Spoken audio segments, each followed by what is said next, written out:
Well, hi everyone, and welcome to our first episode, TikTok's influence on how we speak. And I'm Jocelyn. And I'm Paula, and today we're dividing into the world of TikTok language, from the slang you hear in viral videos to the words you start using in real life. TikTok is changing how we speak. Exactly. So, in this episode, we're going to look at why TikTok is such a huge influence on language, how it impacts our identity, and what it means for the future of communication. And well, we're covering everything from slangs, styles, to how gender plays a role in TikTok communities.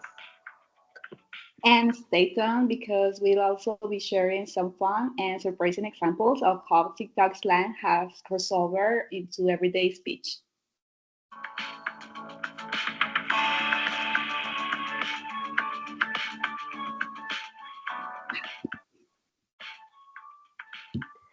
So, let's start with the sheer variety of styles you see on TikTok. So, it's well known that everyone has a totally different For You page. Some of you will have more dense videos like challenges or fashion tips on your For You page. Maybe some comedy sketches about daily life or certain experiences, cooking tutorials, or even educational content. I personally have a little bit of everything, but well, depends on your interested, right? So, have you noticed that each type of content has its own language? Like, you'll see, for example, hashtags like hashtag for you page, hashtag all TikTok, or hashtag book talk. And each one of these representing a different community. Exactly, and each community has its own lingo. Like if you're in cottagecore TikTok, you might hear terms like cottage vibes or soft girl. While, for example, in our generation, actually, we dominate the mini heavy parts of TikTok, like something we usually say something funny, and that's it's going like the most viral video. And well, let's not forget the dance TikTok. They got their own phrases for moves and trends. Yeah, and well, TikTok has, well, also has a way of making niche styles mainstream. So, do you remember when the term "chuggy" went viral? It became like a way to describe things that are out of date, like old. For example, I looked for some videos and they were saying like it's very chuggy to like Harry Potter or even dressing in a certain way or with certain brands like Gucci. But I think another recent or not so recent term can be like very demure, very cutesy, very mindful to express you were doing things like elegant and well, not sure, but suddenly everyone was using it even outside of TikTok.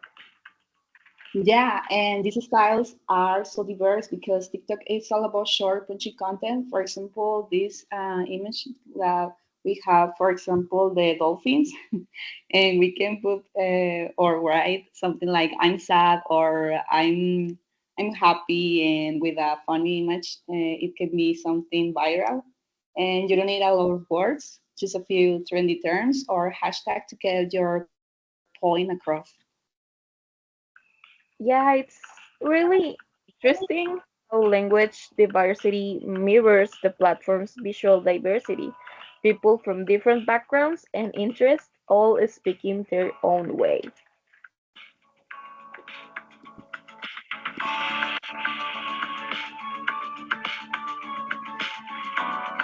Now, let's talk about how TikTok shapes our identities.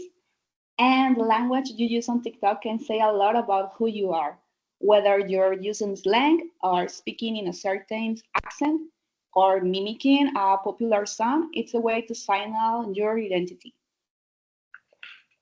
Totally. I mean, a lot of people on TikTok use language to connect with specific groups, specific communities, and think about trends like that girl aesthetic.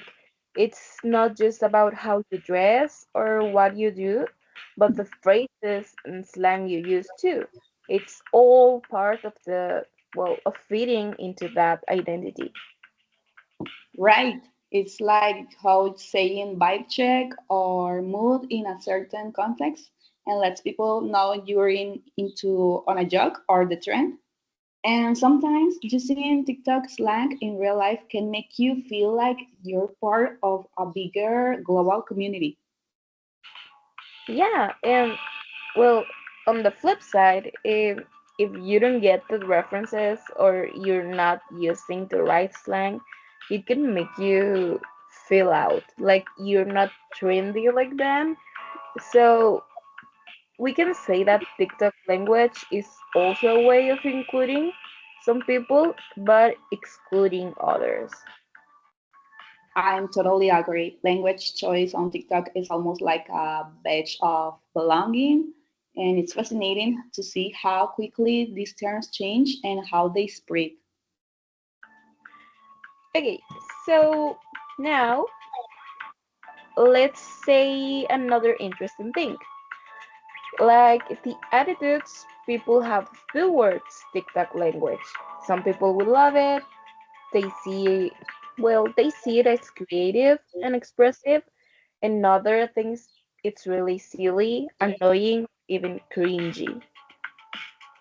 Yeah, we all heard people say things like, oh, kids these days and their slang. But TikTok language is spreading. Words like slay, sus, and fire are being used everywhere, not just on the app. And that there's definitely a generational gap here, because maybe there are some new words, terms, expression, whatever you want to call them, that are used to explain something that, well, already has a meaning. That's why older generations might find TikTok slang confusing or unnecessary, while Gen Z and millennials see it as part of their everyday vocabulary. It's a classic case of, language evolution. I've seen some people push back against it too, like how some critics say that TikTok language is making use lose proper grammar. But I think it's just evolving language to fit new contexts. Exactly, like language attitudes often reflect social changes, and TikTok is just the latest in a long line of platforms that influence how we communicate.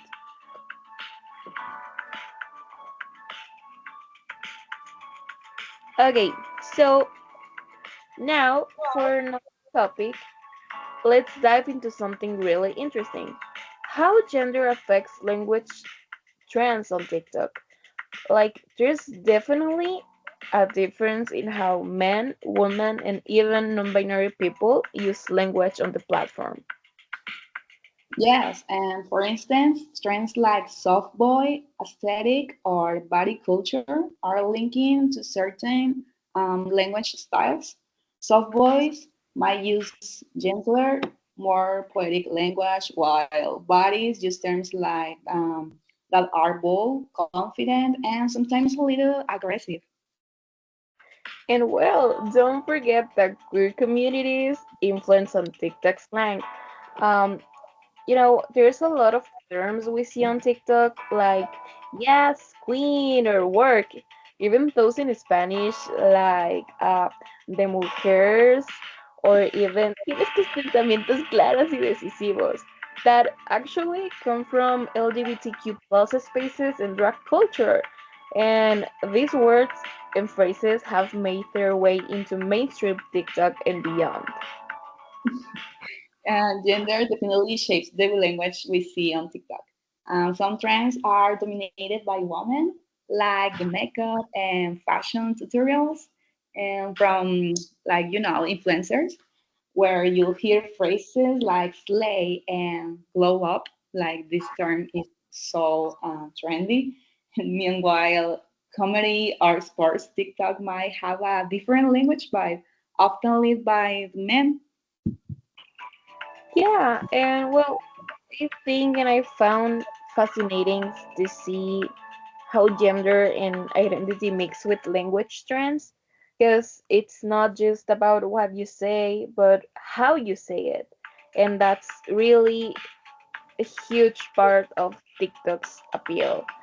But well, I think we already talk a lot. So thank you so much for listening our episode of this podcast, and we'll see you on the next one. Bye bye. Bye.